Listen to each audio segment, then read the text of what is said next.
భారతీయ సినీ పరిశ్రమలో తనకంటూ ఒక ప్రత్యేక అధ్యాయాన్ని లిఖించుకున్న సూపర్ స్టార్ రజనీకాంత్ తన సినీ ప్రస్థానంలో 50 వసంతాలు పూర్తి చేసుకున్నారు. ఈ చారిత్రక సందర్భాన్ని పురస్కరించుకుని ప్రధానమంత్రి నరేంద్ర మోదీ ఆయనకు హృదయపూర్వక శుభాకాంక్షలు తెలిపారు. రజనీకాంత్ సినీ ప్రయాణం స్ఫూర్తిదాయకమని, చరిత్రాత్మకమని ఆయన కొనియాడడం జరిగింది. అయితే ఈ సందర్భంగా ప్రధాని మోదీ స్పందిస్తూ చిత్ర పరిశ్రమలో కీర్తివంతమైన 50 ఏళ్లు పూర్తి చేసుకున్న రజనీకాంత్కు నా అభినందనలు. ఆయన సినీ ప్రయాణం ఒక చారిత్రాత్మక మైలురాయి అని అన్నారు. అయితే విభిన్నమైన పాత్రలతో ఆయన కనబర్చిన అద్భుత నటన తరతరాల ప్రజల హృదయాలపై చెరగని ముద్ర వేసిందని ప్రధానమంత్రి ప్రశంసించారు. అయితే భవిష్యత్తులో కూడా రజనీకాంత్ మరిన్ని విజయాలు అందుకోవాలని, సంపూర్ణ ఆరోగ్యంతో ఆనందంగా ఉండాలని మనస్ఫూర్తిగా ఆకాంక్షిస్తున్నట్టు మోదీ తన సందేశంలో పేర్కొనడం జరిగింది. అయితే ఈ మేరకు మోదీ సోషల్ మీడియా ఎక్స్లో ట్వీట్ చేశారు. ఇప్పటికే రజనీకాంత్ నటించిన కూలీ సినిమా రిలీజ్ అయ్యి పాజిటివ్ టాక్ను కూడా సొంతం చేసుకుంది. మోదీ ట్వీట్ చూసి చాలా మంది రజనీ ప్రధాని మోదీని కలిశారని చెప్పి భావిస్తున్నారు. అయితే ప్రధాని అంతకు ముందు తనను కలిసిన రజనీకాంత్ పాత ఫోటో ఒకటి పెట్టి దాని మీద శుభాకాంక్షల సందేశం ఇచ్చారు. ఇదే సమయంలో మోదీ సందేశాన్ని రీట్వీట్ చేస్తూ తలైవా స్పందించారు. గొప్ప వ్యక్తి, మోదీ దగ్గర నుంచి శుభాకాంక్షలు అందుకోవడం ఆనందంగా ఉందని అన్నారు. ఆయన చూపే ప్రేమకు కృతజ్ఞతతో ఉంటానని అన్నారు. అయితే దీనికి సంబంధించిన మరింత సమాచారం మా ప్రతినిధి రవీంద్ర అందిస్తారు. ఎస్ రవీంద్ర, ఇప్పుడు రజనీకాంత్ గారు కంప్లీట్గా 50 సంవత్సరాలు పూర్తి చేసుకున్న సందర్భంగా సినీ ఇండస్ట్రీకి వచ్చి ప్రధానమంత్రి నరేంద్ర మోదీ గారు కూడా ట్వీట్ చేసి శుభాకాంక్షలు తెలిపారు. సో దీన్ని ఎలా చూడొచ్చు అంటారు? ప్రధాని మోదీ ఇప్పుడు ట్వీట్ చేసి చూసి రజనీకాంత్ ఫ్యాన్స్ అందరూ కూడా చాలా ఆనందంగా వ్యక్తం చేస్తున్నారు. సో అతని సినీ కెరియర్ 50 ఇయర్స్ ఇండస్ట్రీలో ఉన్నారు, ఎంతో ఒడిదొడుకులు అయితే చూస్తుంటారు. అసలు ఈ సందర్భాన్ని మనం ఎలా చూడొచ్చు? లెజెండరీ సూపర్ స్టార్ రజనీకాంత్ నట ప్రయాణం 50 సంవత్సరాలు పూర్తి చేసుకున్న సందర్భంగా ప్రధానమంత్రి నరేంద్ర మోడీ శుభాకాంక్షలు అందజేయడం అనేది ఫ్యాన్స్ కి చాలా సంతోషాన్ని కలిగించింది. ఇక్కడ మనకు ఎలాంటి రాజకీయ కోణాలు లేవు. ఒక సామాన్య బస్ కండక్టర్ ఇంత పెద్ద సూపర్ స్టార్ గా ఎదిగి 75 ఏళ్ల వయసులో కూడా ఇప్పటికీ ప్రేక్షకుల్ని అలరిస్తున్నారనే గొప్ప విషయాన్ని అందరితో పంచుకోవాలనే ఉద్దేశంతో నరేంద్ర మోడీ అక్కడ ట్వీట్ చేయడం జరిగింది. నిజంగా రజనీకాంత్ ప్రయాణం చూసుకుంటే ఆయన ఇచ్చిన స్ఫూర్తి కావచ్చు, ఆయన చేసిన సినిమాలు కావచ్చు, ఆయన సేవా కార్యక్రమాలు కావచ్చు, ఇవన్నీ కూడా కోట్లాది అభిమానుల మీద చాలా స్ఫూర్తిని కలిగించాయి.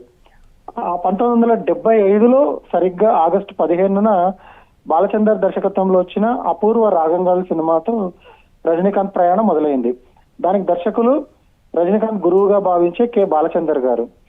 సో అప్పటిదాకా బెంగళూరులో బస్ కండక్టర్ గా ఉన్న రజనీకాంత్ స్నేహితుడి సలహాతో చెన్నైకి వచ్చి అవకాశాల కోసం ప్రయత్నించడం, ఆ సమయంలో బాలచందర్ ఈయన్ని చూడడం, ఈయన ఈ కుర్రాడిలో ఒక స్పార్క్ ఉందని గుర్తించి తొలి అవకాశం ఇవ్వడం, ఇదంతా కూడా ప్రారంభంలో జరిగింది. తర్వాత మూండ్రు ముడిచ్చు, 16 వైతనిలే ఇలాంటి సినిమాల్లో విలన్ గా చేయడానికి కూడా ఆయన వెనకాడలేదు. ఆ నిర్ణయమే ఆయన బంగారు భవిష్యత్తుకి బాటలు వేసింది. ఆ 2 సినిమాలు బ్లాక్ బస్టర్ కావడంతో ఆయన మళ్ళీ వెనక్కి తిరిగి చూడాల్సిన అవసరం లేకపోయింది. భైరవి సినిమాతో రజనీకాంత్ అనే మాస్ హీరో ఫ్యాన్స్ కి పరిచయం అయ్యారు. అప్పటిదాకా విలన్ వేషాలు, సపోర్టింగ్ క్యారెక్టర్స్ లో ఉన్న రజనీకాంత్ భైరవితో పెద్ద బ్రేక్ అందుకున్నారు. అక్కడి నుంచి ఇంకా వెనక్కి తిరిగి చూడాల్సిన అవసరం లేకపోయింది. 80 దశకం నుంచి ఆయన గ్రాఫ్ ఒక్కసారిగా దూసుకెళ్లిపోయింది. సో రజనీకాంత్ గారి కెరీర్ లో చాలా ఒడిదుడుకులు ఉన్నాయి, హిట్లు ఉన్నాయి, డిజాస్టర్లు ఉన్నాయి. బాబా లాంటి సినిమా వచ్చినప్పుడు విమర్శకులు దుమ్మెత్తిపోశారు, డిస్ట్రిబ్యూటర్లు నష్టపోయారు, బయ్యర్లు గోల పెట్టారు, ఇవన్నీ చాలా జరిగాయి. అయినా కూడా వాటన్నిటిని తట్టుకున్నారు, నిలబడ్డారు, మళ్ళీ తన స్టామినాను రుజువు చేసుకున్నారు. రోబో లాంటి సినిమాని 60 ఏళ్ల వయసులో చేసి చాలా పెద్ద రిస్క్ తీసుకొని గొప్ప ఫలితాన్ని అందుకున్నారు. ఇలా ఒక సూపర్ స్టార్ గా బిరుదుని ఏదైతే ఉందో ఆయన దానికి సార్థకం చేసుకోవడానికి చేయాల్సిన కష్టం అంతా ఆయన 25 ఏళ్ల వయసులో పడ్డారు. ఇప్పుడు 75 ఏళ్ల వయసులో కూలీ లాంటి సినిమాలతో ఇంకా పడుతూనే ఉన్నారు. ఎస్, ఇప్పుడు కూలీ మూవీ కూడా రిలీజ్ అయ్యింది. అసలు చాలా మంది ఫ్యాన్స్ అయితే ఎంతో ఆతృతగా ఎదురు చూస్తారు. మొత్తానికి అయితే సినిమా సూపర్ హిట్ అయితే సొంతం చేసుకుంది. ఈ వయసులో కూడా ఆయన స్పార్క్, ఆయన గ్రేస్ చూసి అభిమానులు కూడా ఎంతో ఆనందాన్ని వ్యక్తం చేస్తూ ఉన్నారు. అసలు కూలీ మూవీ ఇంకా ఏ విధంగా ముందుకెళ్తుందో, అసలు ఇంకా ఎన్ని కోట్ల గ్రాస్ ని కలెక్ట్ చేసే అవకాశం కనిపిస్తుంది? కూలీ మొదటి రోజు 151 కోట్ల గ్రాస్ సొంతం చేసుకుంది. నిజానికి ఆ విపరీతమైన అంచనాలు ఉన్నందువల్ల సోషల్ మీడియాలో కొంత మిక్స్డ్ రెస్పాన్స్ అయితే కనిపించింది. బట్ కామన్ ఆడియన్స్ వాటిని పట్టించుకోవట్లేదు. రజనీకాంత్ స్వాగ్ ని ఎంజాయ్ చేయాలి, లోకేష్ కనకరాజ్ డైరెక్షన్ ని చూడాలి అనే ఉద్దేశంతో సినిమాను విపరీతంగా చూస్తున్న వైనం మనకు కలెక్షన్లలో కనిపిస్తోంది. మొదటి రోజు 150 కోట్ల గ్రాస్ అంటే మనకు రాబోయే రోజులు అంటే ఇవాళ రేపు వీకెండ్ ఆదివారం ఇంకా బలంగా వసూళ్లు పుంజుకోబోతున్నాయి.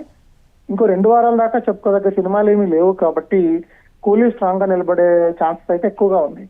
ఇప్పుడు కోలీవుడ్ ఏదైతే 1000 కోట్ల గ్రాస్ ని అంచనా వేస్తుందో దాన్ని అందుకుంటుందని చెప్పలేం, కానీ 600-700 కోట్ల దాకా రాబట్టే అవకాశాలు అయితే ఉన్నాయి. రైట్. సో ఇప్పుడు మోదీ గారు ట్వీట్ చేసిన ఆ ట్వీట్ తోటి రాజకీయంగా కూడా దీంట్లో ఏదైనా కోణం ఉందా అని కొంతమంది ఆలోచిస్తూ ఉన్నారు. సో దీన్ని ఎలా చూడొచ్చు అంటారు? దాంట్లో రాజకీయ కోణం చూడడంలో ఆశ్చర్యం ఏం లేదు. ఒకటేంటంటే రజనీకాంత్ గారికి పొలిటికల్ గా తన ప్రయాణాన్ని ఇంకోవైపుకి తీసుకెళ్లాలనే ఆసక్తి ఏమాత్రం లేదనేది మనకు కొన్ని ఏళ్ల క్రితమే స్పష్టమైపోయింది. ఎందుకంటే ఆయన పార్టీ స్థాపించడం, తర్వాత దాన్ని రద్దు చేసి పాలిటిక్స్ కి నేను ఇక దూరం అని చెప్పేసి ఆయన వెళ్ళిపోవడం, ఇవన్నీ జరిగాయి. ఒకప్పుడు ఒక 15-20 సంవత్సరాల క్రితం ఆయన పొలిటికల్ గా ఒక కెరీర్ ను చేసుకోవాలన్న ఆలోచన అయితే చేశారు. జయలలితతో విభేదాలు కావచ్చు, కరుణానిధితో స్నేహం కావచ్చు, ఇంకా చాలా పరిణామాలు అప్పట్లో జరిగాయి. అవన్నీ కూడా ఆయన పొలిటికల్ గా ఏదైనా టర్న్ తీసుకుంటారేమో అని విశ్లేషకులు భావించారు.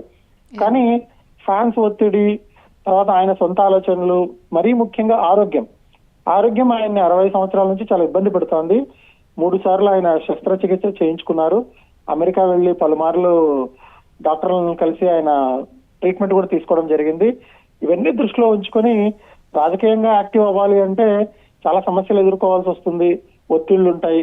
ఎందుకంటే ఇప్పుడు మనకు ప్రజారాజ్యం చిరంజీవి కావచ్చు, తర్వాత తమిళనాడులో కమల్ హాసన్ కావచ్చు, వీళ్ళందరూ కూడా స్టార్డమ్ ఎంజాయ్ చేసినప్పటికీ రాజకీయంగా వైఫల్యం చెందారు. వాళ్ళని దగ్గర నుంచి చూసిన రజనీకాంత్ అలాంటి సాహసం నాకొద్దు, అలాంటి పేరు నాకొద్దు అనే ఉద్దేశంతో దూరంగా ఉన్నారు. సో ప్రధాని మోడీ ఇప్పుడు విష్ చేసినా దాన్ని మనం పొలిటికల్ యాంగిల్లో చూసే అవకాశాలు తక్కువే. ఎందుకంటే బీజేపీలో చేరే ఆసక్తి కానీ ఉద్దేశం కానీ రజనీకాంత్ అయితే లేవు.